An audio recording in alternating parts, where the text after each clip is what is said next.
1 Tessalonicenses, no capítulo 5, no verso 23, a palavra diz o seguinte, que a santificação, ela inclui o corpo, a mente e as emoções.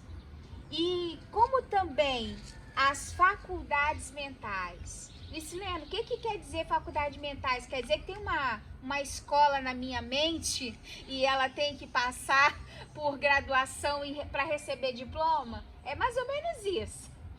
As nossas faculdades mentais são uma parte do nosso cérebro que nos faz computar memórias e principalmente pensamentos, atitudes, tudo que vamos fazer, tudo que vamos alcançar, o que desejamos, o que queremos. Essas situações, elas fazem parte das nossas faculdades mentais.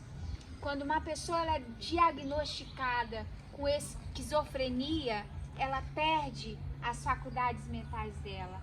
Quer dizer que ela perde uma parte da mente dela que proporciona a ela o conhecer, o saber e principalmente o discernir o certo do errado.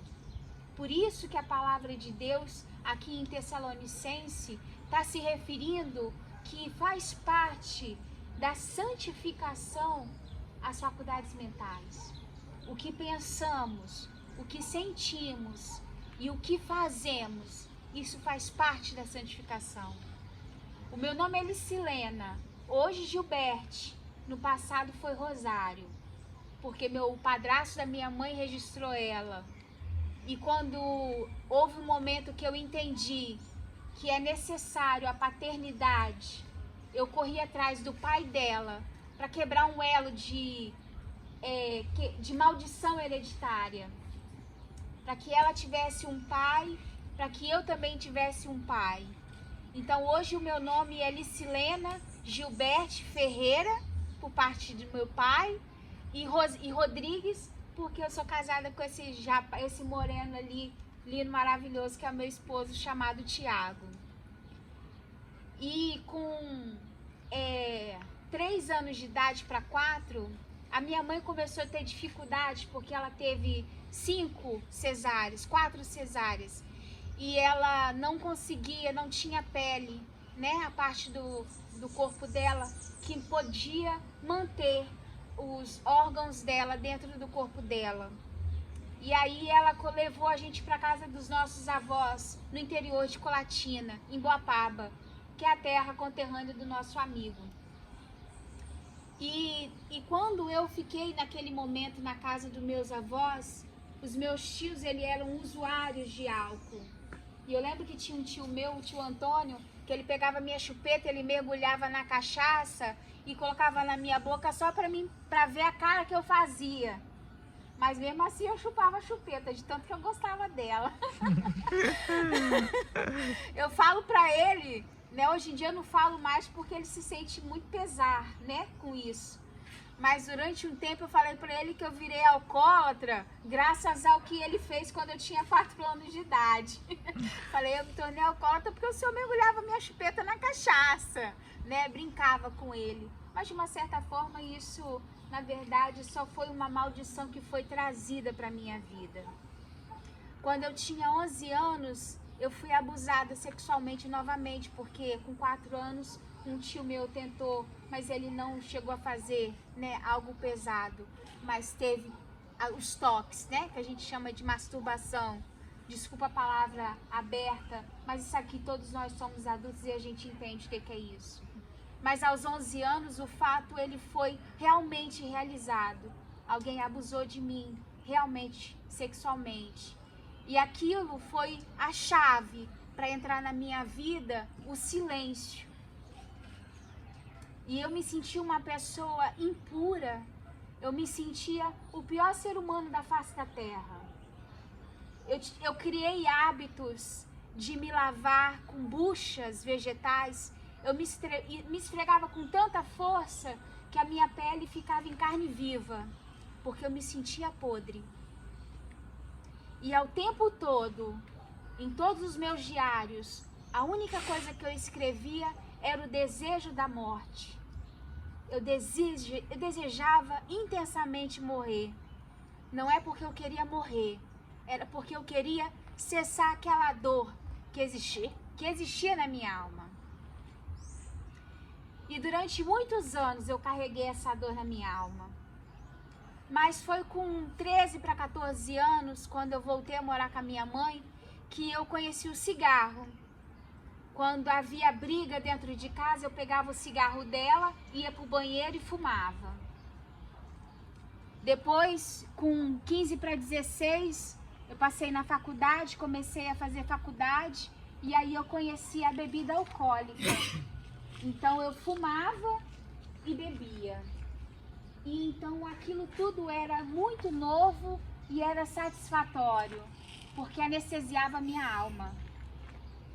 E quando eu fui morar no Rio de Janeiro para terminar a faculdade de turismo e trabalhar na área de turismo, que foi no Partenon Arpoador, onde meu irmão trabalhava, eu já conhecia a maconha, mas aí eu passei a conhecer a cocaína. Mas eu não fiquei muito tempo com ela, porque eu era uma pessoa muito agitada. E durante 6 meses eu não dormia, porque a cocaína me deixava muito elétrica. Mas aí eu conheci o êxtase, eu conheci o lança-perfume, que alguns chamam de loló. Eu conheci a heroína, não a injetável, porque eu não gosto de agulha. Eu sou enfermeira. Mas eu não gosto de agulha. Mas eu usava a heroína que a gente colocava em papel alumínio e a gente inalava. Mas eu não fui pro crack porque eu vi muitas amigas minhas irem pro crack e em questão de 3, 6 meses elas serem mortas por questões de dívida. E o Rio de Janeiro é uma Babilônia. Mas eu tive a oportunidade de conhecer diversas drogas. E durante esses 5 anos, eu vivi a escravidão da droga. Todas elas. Menos as injetáveis. Mas todas as que eram consumíveis, eu consumia. Aquilo era a anestesia que a minha alma precisava. Porque aos 19 anos, né, eu tenho aqui uma cicatriz que foi a minha primeira tentativa de cortar os meus pulsos para tentar amenizar a dor, para silenciar aquela voz que me dizia que eu não prestava, que eu não era ninguém, que tudo que acontecia comigo era porque eu merecia. E aquela voz, ela não era nítida, ela era um zunido. Ela era um... E aquilo me deixava louca. Esse zunido nada mais é do que Satanás falando no nosso ouvido. E como a gente não tem a nossa vida espiritual conectada com Deus, a gente não tem a capacidade de ouvir Ele. Por isso que a gente escuta esse zunido.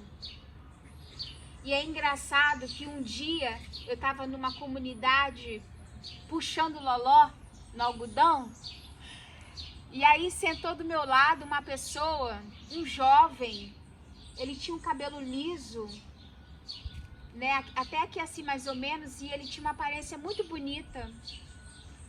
E no que eu estava puxando, ele falou: dá mais uma puxada para mim poder sentir também.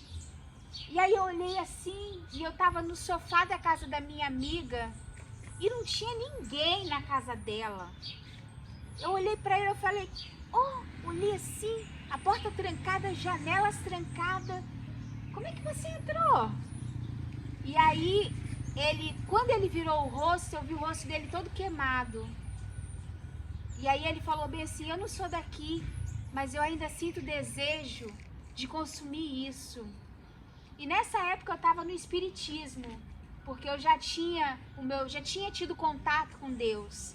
Eu já tinha tido uma experiência de ser cristã através da minha infância pela Deus é Amor, que foi algumas pessoas, né? Que foi a minha mãe adotiva. E então, através disso, eu tive esse conhecimento com Deus, mas quando eu passei pelo estrupo, eu tive uma crise com Ele. coitado, ele não faz nada com a gente, mas a gente sempre culpa ele, né? O erro é do ser humano, mas a gente culpa Deus. Verdade. E eu comecei a viver na dor a realidade de que se Deus existisse, Ele não me permitiria que aquilo acontecesse comigo. Porque eu era uma pessoa boa, eu não era uma pessoa ruim. Então, se Ele existisse, aquilo não teria acontecido comigo. E aí entrou no meu coração o ateísmo. E naquele momento eu já era uma pessoa espírita. E aí eu falei pra ele, não vou te oferecer porque você não vai conseguir puxar. Mas ó, mete o pé daqui que isso aqui é só meu. Vê se pode, eu falando com Satanás, né? Mas no momento que eu falei com ele, o efeito da droga passou. E aí eu joguei a droga fora, abri a casa da minha amiga, liguei pra ela e falei, ó, não vou ficar aqui na sua casa não. Outra hora a gente se fala. E eu meti o pé da casa dela e fui vagar pelo centro do Rio de Janeiro. Quando eu estava indo um dia para o trabalho, eu já tinha saído do Partenon Arpoador, já estava trabalhando no Otton Palace e eu morava na Santa Clara. E eu pegava a orla para poder ver o nascer do sol para chegar no Otton Palace, que fica na orla também, na Avenida Atlântica. E ali um santo, um pai de santo, né, com turbante branco, roupa branca e aqueles guias que são aquelas cordas feitas de pedrinha, né, que a gente chama de bijuteria. Essas pedrinhas coloridas, elas nada menos é do que guia. E às vezes a gente compra aquilo achando que é uma pulseira, um algo qualquer, mas na verdade você está trazendo um demônio para sua vida. E ele, cheio daquelas guias, ele parou e falou para mim, olha moça, eu sou cavalo, eu vou apanhar, mas o cara lá de cima é maior do que a quem eu sirvo. E ele me mandou te dizer que você pertence a ele, que você é um ser de luz. E era engraçado porque todas as vezes que eu ia no terreiro ou no barracão, né? As entidades, quando elas vinham, elas sempre mandavam me retirar do ambiente. Elas sempre falavam, tira aquela moça que assim, lá, tira ela de lá, que ela lá me atrapalha. E eu não posso ficar onde que ela tá. E aí eu pensava comigo, rapaz, até no centro de macumba eu sou expulsa. Eu sou rejeitada por tudo e por todos. E eu ficava mais revoltada, mas eu não sabia que na verdade Deus tinha um propósito na minha vida. Amém. Que era servir Ele. Amém. E naquele momento, quando aquele pai de santo falou aquilo só confirmou o que muitas bocas já tinham dizido a mim, que eu era um ser de luz, que eu pertencia a um ser de luz. E aí, passado esse momento, eu vim para o Espírito Santo e eu tive uma experiência que foi o apendicite e eu fiz a cirurgia no Espírito Santo. E no dia que eu fiz a cirurgia, uma senhora, eu já tinha sofrido um acidente no Rio de Janeiro, e no dia que eu sofri esse acidente no Rio de Janeiro, porque são muitas etapas, eu tento puxar algumas coisas, mas é muita coisa, a história é bem longa. Mas quando eu passei por esse acidente, eu estava derrapando, e a minha moto entrou debaixo de uma Kombi. E como eu estava embaixo da moto, porque esse lado meu ele é todo arranhado, era para eu também ter entrado debaixo da Kombi e morrido. Mas eu vi literalmente uma mão me colocando em pé. Amém. E como eu estava muito doidona de drogas e bebida, eu falei para mim mesma, eu nunca vou contar isso para ninguém, porque vão falar que eu tô doida e vão me internar, porque eu já uso droga pra caramba, né? Vai ser mais um motivo. E eu fiquei quieta. E no dia que eu fiz essa cirurgia, um ano depois, foi no mesmo ano, né? Foi isso, o acidente foi em maio e eu operei em novembro, no 1º de novembro de 2006. E quando minha mãe foi sacar o dinheiro, uma senhora chegou, bateu na porta. Era uma senhora baixinha, de cabelo preto. ela estava com uma blusa branca e tinha um detalhe rosa. Eu não me recordo se era posso fazer uma oração por você ou pedidos de oração, mas eu sei que era alguma coisa relacionada à oração. E ela entrou com uma voz muito angelical e falou bem assim: eu posso fazer uma oração por você? E eu era o tipo de pessoa que eu não gostava nem de passar em frente a uma igreja. E eu usava muito vestido longo e as pessoas falavam assim: ah, você é crente? Eu falo: não sou e nem gosto de crente. Essa era a minha resposta para as pessoas. E eu tinha um ódio tremendo, uma raiva, não de Deus, mas daquela situação da pessoa ser crente, cristã, de querer falar de Deus, de querer falar do amor de Deus. E eu não aceitava ninguém fazer isso comigo. Mas aquela voz, quando ela falou que se podia fazer uma oração por mim, ela ardeu meu coração tão forte que eu estava indo sentar na cama, eu virei para ela e falei: pode. E sentei na cama. E ela fez uma oração muito rápida.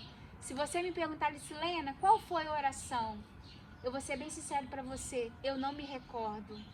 Eu não ouvi a voz dela fazendo oração. Eu só sei que ela falou bem assim: Deus te abençoe. Eu falei: vá. Então, aí ela falou: fica com Deus. E saiu. Mas quando ela estava saindo, ela voltou. Aí eu pensei comigo mesma: ih, lá vem. Se não fosse só oração, agora lá vem. Ela falou: senhora, posso falar uma coisa para a senhora? E eu falei: diga. O Senhor mandou te dizer que aquela mão que você viu te segurando naquele acidente lá no Rio de Janeiro, eram as mãos dele te colocando de pé. Porque Deus tem uma obra muito grande na sua vida. Amém. E não só através da sua vida, mas é também através da sua vida que Deus vai salvar a vida da sua família e vai mover muita coisa. E os seus planos de voltar a morar em Vila Velha agora vão ser adiados e a senhora ainda vai ficar mais 1 ano no Rio de Janeiro. E aquela senhora não sabia que eu estava voltando a morar em Vila Velha. E aquilo que ela estava falando, eu já estava em lágrimas. E ela saiu. Em seguida chegou meu irmão e minha mãe com dinheiro. Fomos para a recepção para pagar o hospital. Pagamos o hospital e eu cheguei para a recepcionista e falei o seguinte para ela: moça, qual é o nome daquela senhorinha de cabelo preto, coquezinho, com a blusa branca, escrito, acho que pedido de oração, ou posso fazer uma oração por você, em rosa? E ela sorriu para mim e falou: senhora que faz oração, a gente não tem nem capelania aqui no hospital. Tem muito menos pessoas indo nos quartos para fazer oração. A gente não tem isso aqui no hospital. E ali eu entendi que era Deus. Amém. Mas mesmo assim, o meu coração ele estava tão endurecido pelas situações que eu já tinha vivido. E mais ainda, porque eu tinha vícios e não reconhecia. Que nem tendo esse testemunho que hoje é tão forte, nem assim eu larguei as drogas. Eu ainda fiquei alguns anos consumindo algumas drogas, como o álcool, a maconha. Eu larguei as outras drogas que eram mais pesadas, mas o álcool, a maconha e o cigarro eu ainda continuei durante muitos anos. Até que realmente eu fiz uma escolha. E foi em 2012, eu já tinha me separado e eu estava em processo de separação. E eu fui diagnosticada com câncer no útero. E eu teria que retirar todo o meu aparelho reprodutivo. E ali começou o meu processo de cura interior. E eu falo para vocês que durante 7 anos durou o processo da minha cura interior. Porque foi no dia 12 de dezembro de 2018 que eu ouvi um pastor falar. A palavra foi a respeito da mulher do fluxo de sangue, que ela ficou 12 anos com hemorragia. E que quando ela ouviu falar de Jesus, ela falou bem assim: se tão somente eu tocar na orla, eu não preciso tocar no braço dele, eu não preciso que ele fale que eu seja curada, eu só preciso tocar na orla. Alguém sabe aqui o significado de orla? A orla é essa beiradinha aqui da costura, que naquela época os homens usavam, né? Capas e roupas muito, vestidos, né? Longo. E ela falou isso: eu só preciso tocar na orla e eu serei curada. É engraçado porque em todos os capítulos da Bíblia, até aquele momento da mulher, do fluxo de sangue, todas as pessoas que Jesus curava, ele chegava nelas ou elas chegavam nele e pedia para ele tocar, para elas serem curadas. Mas quando a mulher do fluxo de sangue, ela tocou na orla das vestes de Jesus, ele virou e falou: quem me tocou? Alguém me tocou. E saiu vestes, poderes de mim. Quem me tocou? Os apóstolos e muitas pessoas sem entender falou: mas mestre, multidões estão aqui, todos estão tocando o Senhor. Como saber a única pessoa que te tocou? Ele: não, alguém me tocou de uma forma diferente. E ela chorando, ela chegou perto de Jesus aos prantos e ela falou: mestre, ela poderia ter se calado, porque naquela época uma mulher que estava sangrando, se ela andasse no meio, né, da cidade, ela era apedrejada. E pelo fato dela estar sangrando há 12 anos, só o fato dela estar andando naquele lugar, ela seria apedrejada. Mas ela não se calou.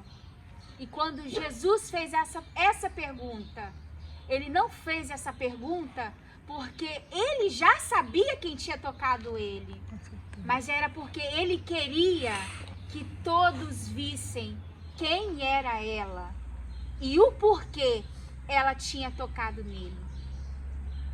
Quando ela chegou perto dele e falou: mestre, eu te toquei, porque eu falei para mim mesma que se eu somente tocasse na orla da tua vestes, eu seria curada, porque há 12 anos eu sofro de fluxo de sangue e eu já gastei todo o meu dinheiro com médicos e nenhum deles foi capaz de me curar. Eu imagino o que essa mulher deve ter vivido. E hoje eu sei o porquê que Jesus pediu e perguntou quem tinha tocado ele. Porque se ela só tivesse sido curada e ela tivesse voltado para a casa dela, as mágoas, a tristeza que ela vivenciou durante 12 anos por não ninguém tocar nela, por não ter nenhum familiar perto dela, por ser isolada, por gastar dinheiro com pessoas que estavam no charlatanismo, enganando ela, e não podia curar ela, e estava tirando todo o dinheiro dela. Imagina a dor na alma que essa mulher carregava. Deveria ser muito grande. E a necessidade dela chegar perto de Cristo e ele falar para ela que a fé dela era tamanha como ele nunca tinha visto e que ela podia ir porque ela estava curada. Ela sabia que ela estava curada, mas ela também foi curada nas emoções. O motivo de cada um estar aqui hoje não é porque consome droga, é porque tem dores na alma. Alguma coisa no seu passado, alguma coisa, seja no ventre da sua mãe, uma palavra que foi dita a você, algo que fizeram, quebrou o seu coração, partiu o seu coração, tirou toda a credibilidade da divindade, do amor de Deus por você e fez você se sentir a pior pessoa do mundo. E você só começou a sentir alegria, um menos dor, um alívio quando você estava consumindo a droga. Porque a droga, ela faz isso. Eu falo que a droga, ela tem 5 estágios. A primeira, que ela tá chegando, né? Você começa a ficar um pouco eufórico. E aí você quer mais. A segunda, ela faz você ficar alegre. A terceira, você ama todo mundo. A quarta, você começa a refletir sobre a vida. A quinta, você acha todo mundo bonito. Se você é solteiro, você quer beijar na boca de todo mundo, porque todo mundo é bonito. E a última, que é a sexta, que é a depressão. Que aí vem o reflexo, aí vem os pensamentos, aí vem as dores. E aí você vai consumir mais e mais a droga, mais e mais a droga, porque aquilo tá doendo, e tá doendo, e tá doendo. O motivo de hoje vocês estarem aqui é porque o Espírito Santo quer dizer para vocês que o que quer que alguém tenha falado para vocês, vocês devem falar para essas pessoas: eu te perdoo por você ter falado isso, por você ter feito isso, e peço perdão porque eu senti durante muitos anos dor na minha alma por você ter feito isso, isso, isso, isso. Talvez essa pessoa nem esteja mais viva. Talvez você não tenha a oportunidade de conviver com ela ou de encontrar com ela e fazer isso e falar isso. Mas hoje a gente vai fazer uma oração. E como a palavra de Deus diz que a nossa boca, e Paulo fala, não dizeis em línguas, mas usai a sua boca para profetizar.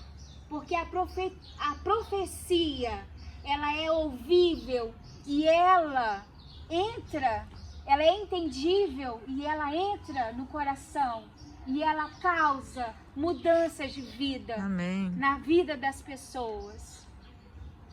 E na oração que nós vamos fazer hoje, o Espírito Santo, ele vai retirar todo esse entulho Em nome de que Jesus. estava no coração de vocês, que estava causando dor, que estava causando tristeza, que causava culpa, que causava remorso, que causava no seu coração: eu tô nem aí pra nada, a morte pra mim é lucro. Isso é mentira de Satanás. Verdade.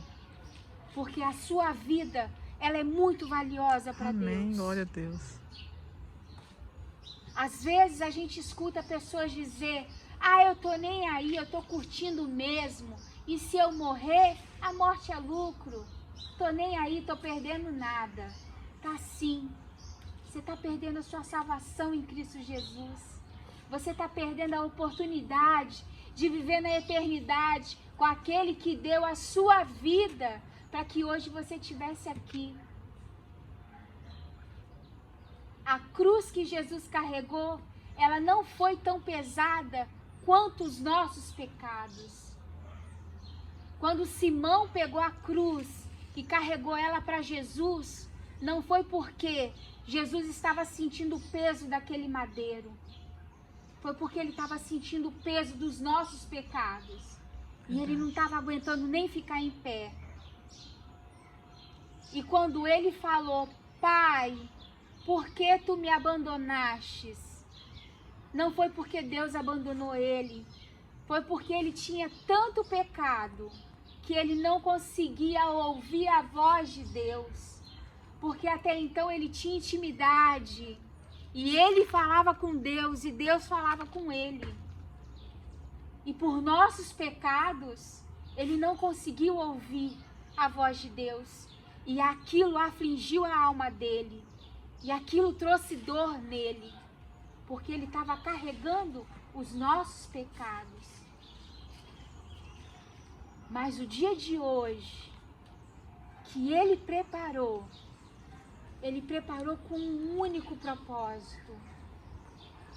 De mostrar pra gente que nós somos príncipes, princesas. Amém. Filhos, filhas, amados e amadas. Amém, Senhor. A palavra que ele diz, tu és a menina dos meus olhos. Glória a Deus. Ele fala isso para todos.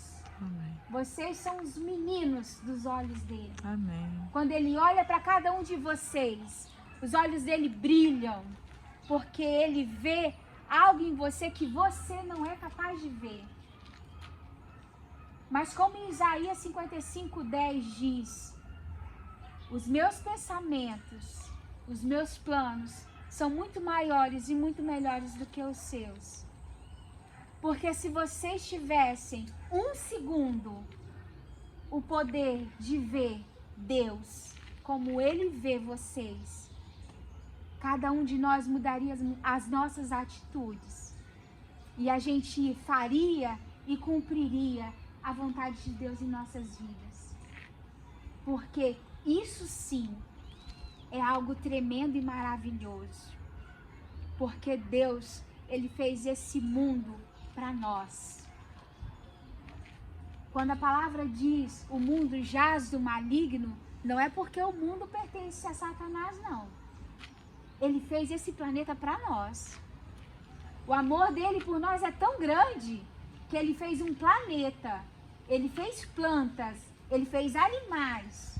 E ele falou pra gente, dê nome a eles. Cuide deles. Isso tudo pertence a vocês. Ele não falou isso para Satanás. Ele falou isso para nós. Amém. O ódio de Satanás, o desejo de Satanás em destruir o homem é por causa disso. Porque fomos, como está escrito em Gênesis 2, verso 7, feitos imagem e semelhança de Cristo, Amém. de Deus, do Espírito Santo.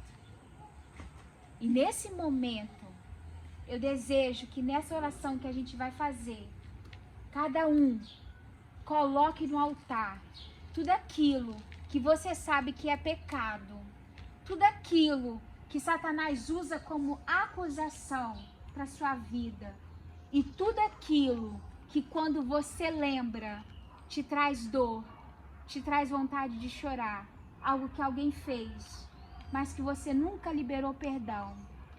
Eu desejo que nessa tarde você faça isso e que durante a semana você também, tudo que o Espírito Santo te trouxer à memória, situações que você viveu, que te trouxe dor, que você ore e que você libere perdão para a pessoa que causou essa dor e que você peça perdão a essa pessoa por você ter vivido tantos anos sentindo essa dor. Tá faltando um jovem que é o Felipe. É o Felipe? É, chama ele lá, Felipe. Né? Chama ele pra gente fazer essa oração e a gente já vai encerrar.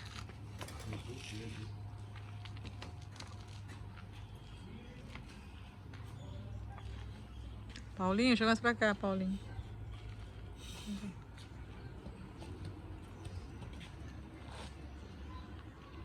Essa oração, quem quiser ficar em pé, fica. Quem quiser ficar sentado, pode ficar. Isso é livre.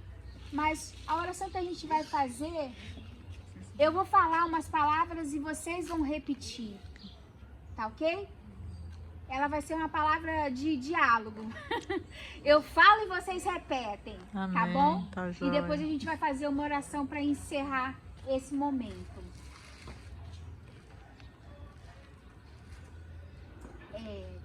Batalha espiritual, é Com assim certeza, mesmo, com certeza. né? A gente entende que é Chama ele batalha lá, amor. espiritual, Vai lá, amor. mas acontece.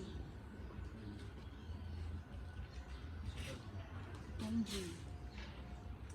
E com isso, gente, eu falo para vocês, depois que eu realmente vivenciei esse processo, em 2019, eu já conheço o Thiago há 23 anos. Estudamos juntos, somos amigos, né, desde a infância. Ele já foi casado, eu já fui casada, ele tinha uma história, eu tive uma. E aí, quando finalmente, né, meu ex-marido, ele teve uma outra família, eu falei, Senhor, então vou colocar no papel. Como o Senhor é um Deus de detalhe, vou te pedir um marido, se é da tua vontade, em detalhe também. E comecei a escrever em detalhe, cada traço que eu queria no marido. Desde o cheiro, da cor, até o comportamento. Tudo. O que eu queria num homem, eu coloquei no papel. E aí em 2019 a gente começou a conversar, mas ele deu uma vacilada, eu saí fora dele, mas isso era a propósito de Deus, porque ele precisava consertar a vida dele, que era realmente se divorciar, tá em Deus certinho. E aí em janeiro de 2020 a gente começou a conversar novamente. E aí eu falei pra ele, você quer realmente então namorar? Então vamos orar e jejuar para isso. E aí a gente começou a orar e jejuar. Jejuamos e oramos durante 7 dias. E aí Deus confirmou. E aí no dia 21 de fevereiro de 2020 ele me pediu em namoro.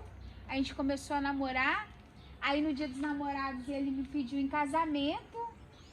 E no dia 17 de dezembro de 2020 a gente se casou. E no dia 21 de fevereiro de 2021 a gente oficializou fazendo uma linda cerimônia, que era o meu sonho de casar na praia. Ai, né? que lindo.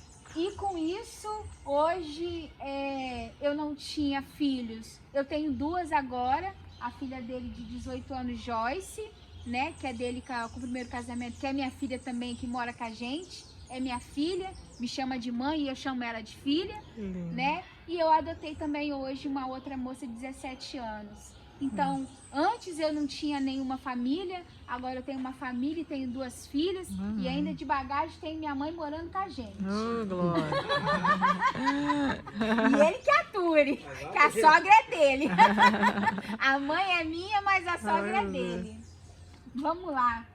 Gente, muito obrigado pela participação, pelo convite que vocês me fizeram. E eu sou muito grata pela oportunidade de conhecer cada um de vocês, por ter furado o dedinho de vocês.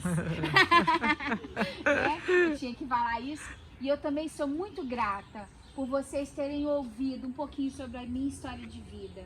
Amém. Eu sei que cada um aqui de vocês tem uma história, mas nesse momento eu acredito que somente os anjos do Senhor estão aqui. Amém. E o Espírito Santo, ele está recolhendo agora, nesse exato momento, cada pensamento, cada sentimento no coração. E principalmente, cada palavra que Satanás lançou no ouvido de vocês, falando quem vocês não eram em Cristo Jesus. Porque eu acabei de dizer quem vocês são. Amém. Co-herdeiros. Vocês são príncipes e princesas. Amém. Meninos e meninas dos olhos do Pai. Amém. E muitos amados. Amém. A gente vai fazer essa oração. Eu vou falar e vocês vão repetir. Tá? É uma oração breve e depois eu vou fazer outra oração para a gente fechar esse ciclo. Amém? Amém. Pai, nós queremos te agradecer. Pai, nós queremos te agradecer pela vida que o Senhor nos deste. pela vida que o Senhor nos deste, Pelo milagre da vida. pelo milagre da vida, Pelo tecer no ventre de nossa mãe. pelo tecer no ventre de nossas mães. Mas nesse momento, qualquer palavra que tenha sido dita que tenha sido dita contra a minha vida, contra a minha vida, no ventre da minha no mãe, ventre da minha mãe, por meu pai, por meu pai, ou por qualquer outra pessoa, ou por qualquer outra pessoa, seja quebrada agora pelo poder do teu nome. seja quebrado agora pelo poder do teu nome. E se na minha infância E se na minha infância falaram, falaram, fizeram fizeram ou até mesmo tentaram tirar a minha vida. Trouxeram trauma, trouxeram dores para minha alma. Eu peço perdão ao Senhor por esse sentimento e perdoo a cada um deles. E peço também que o Senhor retire agora toda mágoa, todo rancor, toda raiz de amargura, todo sentimento que não provém do Senhor, do meu coração. Que ele se torne agora o meu coração solo fértil, coração de carne, para ouvir o teu Espírito Santo, para se tornar sensível ao teu Espírito, ao teu chamado. Te pedimos também que o Senhor proteja a nossa mente, o nosso ouvido, os nossos olhos, o nosso nariz, a nossa boca, as nossas mãos, o nosso corpo e os nossos pés. Nós te agradecemos por essa purificação. E pedimos que o teu Espírito Santo permaneça conosco hoje e sempre. Realizando o propósito que o Senhor tem na nossa vida. Pai, nessa oração, eu quero te agradecer por tudo. E eu quero que o Senhor receba cada oração que foi feita aqui. E que o Senhor recolha, através dos teus anjos, cada uma dessas orações. Amém, Coloca Senhor. no teu cesto de adoração. Que ela suba como incenso agradável às suas narinas. Que o Senhor transforme a vida de cada um que está aqui nesse momento. Em nome de Jesus, inclusive Senhor. a minha. Amém, Senhor. E que o Senhor possa colocar em nós o desejo, o anseio de ser ministros do teu Evangelho. Amém, Senhor. Assim como a tua palavra nos diz em Isaías 61, que nós recebemos do Espírito Santo poder para curar outros feridos, para quebrar correntes, para quebrar maldições. Assim também, nós te pedimos agora que o Senhor nos capacite para que possamos viver o processo da cura. Amém, Senhor. E que possamos curar também vidas no futuro. Por favor, Senhor. Assim, Senhor, nós oramos. E assim nós te agradecemos. Que o Senhor quebre, Senhor, toda tentação, nome de todo Jesus. quebrar, todo lançar que Satanás venha tentar colocar durante essa semana em nossas vidas. Por favor, para que Senhor. possamos quebrar esse laço que foi feito agora contigo. Amém, colocamos nossas vidas nas tuas mãos. E que o Senhor seja o único a reger as nossas vidas. Oh, Jesus. Nós te pedimos, Espírito Santo, permaneça nessa casa. Amém. Que o Senhor permaneça nesse quintal. Por favor. Que os seus anjos acampem acima destes muros. Amém, Senhor. Dentro destes muros. Fora destes muros também. Amém, E que Senhor. nesses portões adentre somente pessoas preparadas para curar e para serem curadas. Amém, E nós Senhor. te pedimos, Pai, que o Senhor nos capacite Por Jesus. e que possamos permanecer firmes contigo Por favor. hoje até a eternidade. Amém. No nome de Jesus. Amém.